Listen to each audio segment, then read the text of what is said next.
ډیری خلک په دې باور دي چې دجال به شاید حیوان وي یا به کوم بل داسې نااشنا مخلوق وي، خو داسې نه ده. دجال انسان دی او په قوم باندې یهود دی، له یهود مور او پلار نه پیدا شوی دی. دجال ځوان هلک دی، چهره یې سور رنګ ته مایل رنګ لري، په قد باندې ټیټ ده، سینه یو بل سره نږدې او پښې نسبتا یو بل نه فاصله لري، پراخ تندی لري، پلنه او زخیمه غاړه به ولري. په ښی سترګه به داسې ړوند وي چې سترګه به یې لکه د انګور د دانې غوندې بیرون راوتلې وي. چپه سترګه به یې هم عبجنه وي خو دید به کوي. د دجال په تندي باندې به کافر یا کاف فا را 3 حروف لیکل شوي وي چې هر لوستی او نالوستی مسلمان به لوستلی شي. دجال به له ځان سره خپل جنت او دوزخ لري چې په حقیقت کې به جنت دوزخ او دوزخ جنت وي. دجال به عاقیم وي، یعنی بې اولاده به وي، د هغه به اولاد نه کیږي. د دجال خروج او پیروان. د رسول الله علیه السلام د احادیثو په بنیاد دجال به له مشرق زمین څخه د خراسان یعنی د اوسنی افغانستان غربي خوا او شرقي ایران خوا له اصفهان سیمې څخه راښکاره شي، او 1000 یهودان به ورسره مل وي. اکثریت پلویان به یهود، عرب، ترک او عجم وي، او په دې ټولو کې اکثریت پیروان به ښځې وي. ابو بکر صدیق رضی الله عنه فرمایي وای رسول الله علیه السلام موږ ته یو حدیث بیاناوه او وی ویل دجال به په مشرق کې په خراسان کې راښکاره شي. داسې قومونه به د هغه طرفداري وکړي چې مخونه به لکه د ډال پلن او پراخه وي.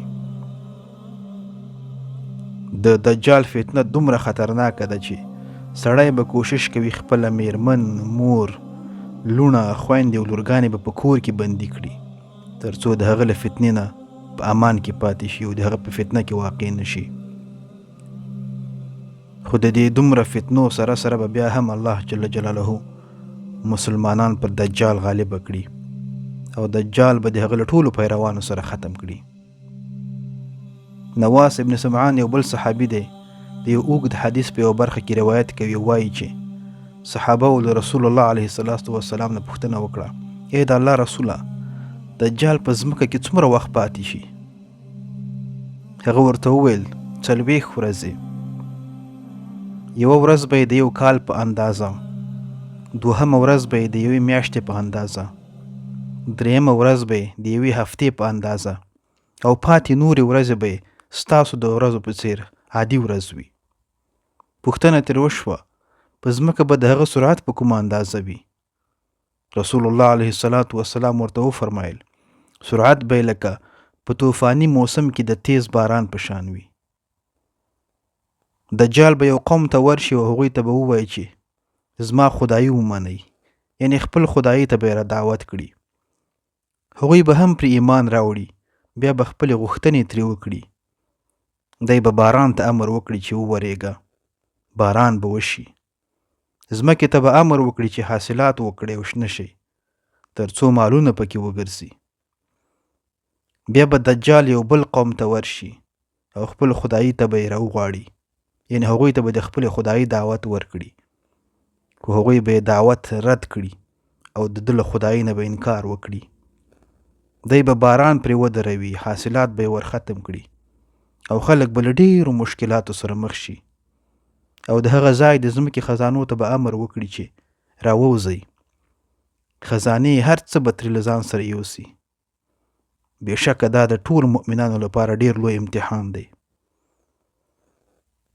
دجال به یو ځوان ته ووایي چې په ما ایمان راوړه، زه ستا رب یم. هغه به له خدایي نه انکار وکړي او ده ته به ووایي چې ته زما رب نه یې. دی به یې په تورې سره په منځ باندې نیم کړي، بیرته به یې راژوندی کړي. بیا به ورته ووایي چې اوس خو ما منې چې زه ستا رب یم.